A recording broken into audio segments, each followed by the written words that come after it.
생활 속 법률 히어로 이승우 변호사의 사건 파일.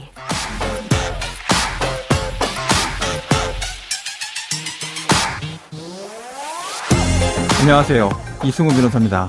각종 사건 사고에서 여러분을 구해드리겠습니다. 오늘 열어볼 사건 파일은 디지털 포렌식 관련 내용입니다.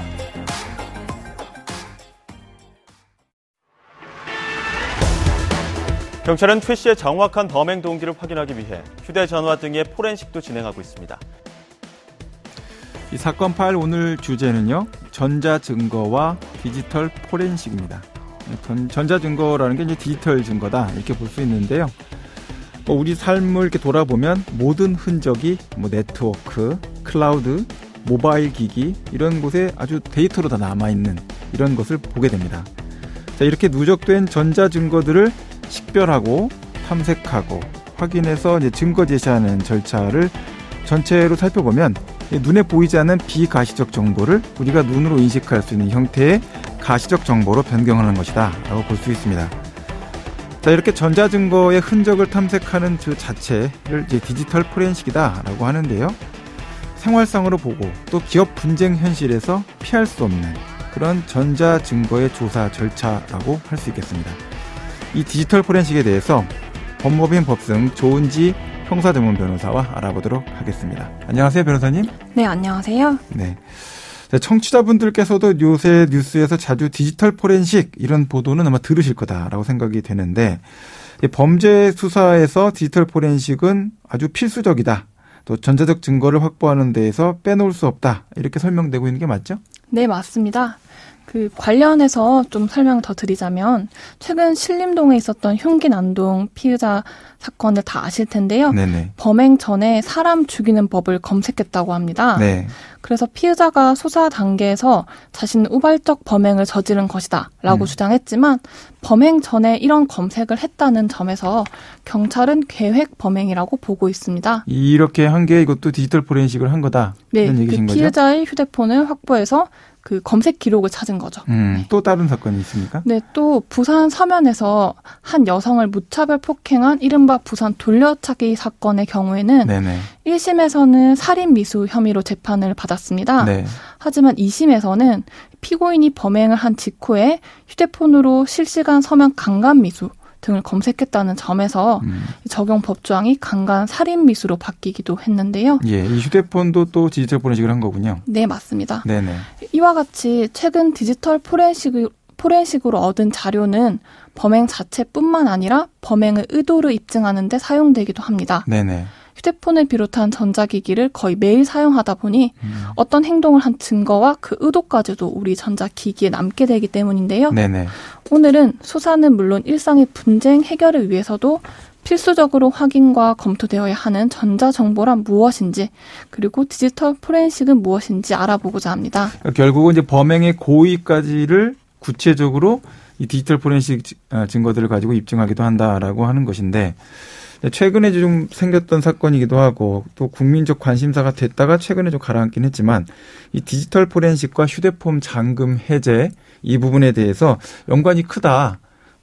아이폰은 못 연다. 이런 얘기 좀 나오는데, 디지털 포렌식과 관련해서 실제 아이폰은 못 여는 건지 어떻게 해야 됩니까, 이거? 네, 저도 아이폰은 잠금이 불가능해서 디지털 포렌식이 불가능하다 그런 얘기를 듣기도 했었는데요. 네네. 그건 결국 기술과 기술대의 싸움이라고 보시면 될 것 같습니다. 네네. 수사기관도 이제 아이폰 잠금이 불가능해서 찾아야 하는 정보를 못 찾게 되는 상황에서는 그 잠금을 해제하기 위한 기술을 계속 개발하고요. 네. 반면 이제 휴대폰 회사나 아니면 또 이제 범죄자들은 이 디지털 포렌식을 예상을 하고 이를 회피하기 위해서 여러 가지 방법을 쓰겠죠.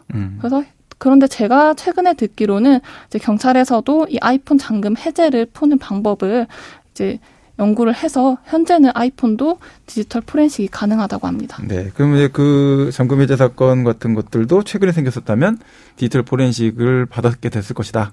이런 거군요. 자, 그러면 이거 굉장히 중요한 것 같고, 기술 변화에 따라서도 디지털 포렌식이 된다, 안 된다, 탐색이 된다, 증거로 쓸 수 있다. 이게 계속 바뀔 수 있을 것 같다 생각이 드는데, 어떤 건지 청취자분들께 차근차근 좀 설명을 해 주시죠. 네. 우선 디지털 포렌식이란 이제 청취자분들도 대략적인 그런 개념은 알고 계실 텐데요. 네네. 제가 정확히 설명을 해드리면 네. 디지털 증거물을 분석해서 수사에 활용하고 네. 디지털 증거물의 증거 능력을 향상시키기 위해 사용되는 이 과학 수사 기법을 말합니다. 예. 우리 휴대폰을 들여다보면 많은 정자 정보들이 있죠. 너무 많아서 사실 고민이었습니다. 네, 맞습니다. 네. 통화 기록, 문자 내역, 카카오톡 대화 내용, 사진, 인터넷 검색 기록 등 이러한 전자 정보 중에서 네. 범죄 혐의와 관련된 증거를 확보해야 하는데요. 네네. 이제 휴대폰을 예를 계속 들면요. 네. 우선 소유자가 자발적으로 제출하거나 아니면 법원의 영장을 받아서 수사기관이 휴대폰을 입수를 합니다. 네네. 그리고 대부분 휴대폰의 잠금 암호를 설정하기 때문에 네. 이러한 보안을 먼저 해제를 하고 예. 휴대폰에 저장된 파일과 자료를 탐색하다가 이제 필요하다면 보건 프로그램을 통해서 삭제된 정보를 되살리기도 합니다. 네. 또 어떤 정보가 언제 생성, 변경, 삭제되었는지가 중요할 때도 있어서 네. 이런 히스토리를 보기도 하죠. 이를 통해서 범죄 혐의와 관련된 전자정보를 얻게 되면 당사자의 행위나 또 이제 의사의 흐름을 설명하는 객관적인 증거가 되는 것입니다. 네. 이거 보면 TV나 무선 청소기 같이 사물 인터넷으로 해서 메모리 칩만 있으면 다 포렌식이 된다고 하더라고요. 그러니까 뭐 어떻게 동선상으로 사람이 있었는지 없었는지 궤적 변화 이런 것 갖고도 사실 알리바이가 깨지기도 하고 뭐 이런 문제가 생긴다고 하더라고요.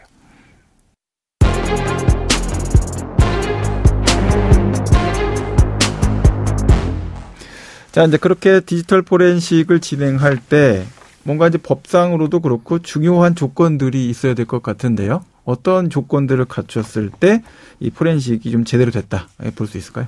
네, 크게 두 가지 조건이 있습니다. 첫 번째는 원본 동일성인데요. 네.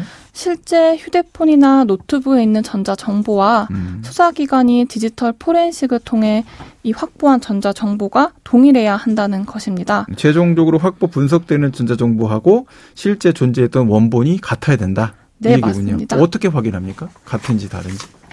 조작을 차단하고 원본 네. 동일성을 보장하기 위해서 네네. 이제 마련된 수단들이 있는데요. 네네. 뭐 압수품을 밀봉을 하고 도장을 찍고 네. 또 디지털 포렌식 전문가가 이 디지털 증거를 관리하고 예. 또 원본과 포렌식 결과의 해시 값이 동일한지 확인하는 방법 등인데요. 네네. 이제 해시 값이라는 거는 말하자면 컴퓨터에서 보는 그런 정보들인데 네. 이제 글자 하나라도 수정되면 이게 변경되어 버립니다. 네네. 그래서 예를 들어서 제가 라는 말을 썼다가 지우면 저희 육안으로는 그대로죠. 네. 하지만 해시값은 변경이 되기 때문에 네네. 이 원본 동일성을 담보하는 중요한 수단이 됩니다.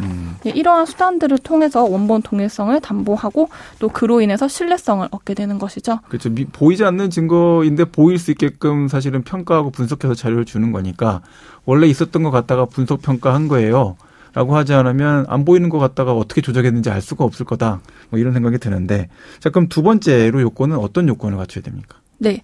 두 번째 요건은 적법성인데요. 네. 적법성의 경우 디지털 포렌식 절차가 법적 근거를 가지고 적법하게 수행되어야 한다는 것입니다. 네네. 그 근거는 형사소송법과 이제 그에 따라 법관이 발부한 영장이 근거가 되는 것인데요. 네. 이제 압수영장의 경우에는 자세한 내용은 영장 별지에 기재됩니다. 네네. 그래서 혹시 누가 우리 집에 와서 영장을 제시한다. 그럼 별지를 꼼꼼히 보셔야 되는 겁니다. 네.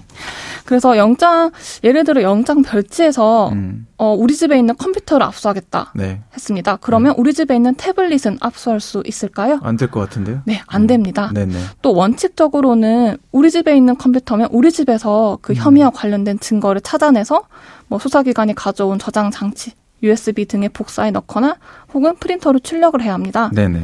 다만 이제 압수수색 현장, 우리 집이잖아요. 네네. 우리 집에서 이런 탐색을 이어가기가 좀 힘든 상황이 될 수가 있어서 네. 그럴 경우에는 뭐 내용물을 전부 출력을 한다던가 네네. 아니면 이미징이라는 절차를 거쳐서 그 전체를 이제 복사해 갈 수가 있습니다. 네. 혹은 그것조차 힘들다 그러면 이 컴퓨터 자체를 수사기관이 가져갈 수도 있습니다. 네, 지금까지 조은지 변호사와 함께했습니다. 오늘 말씀 고맙습니다. 네, 감사합니다. 생활 속 법률 히어로 이승우 변호사였습니다. 내일도 사건에서 여러분들을 구해드릴 사건 파일 함께 알겠습니다.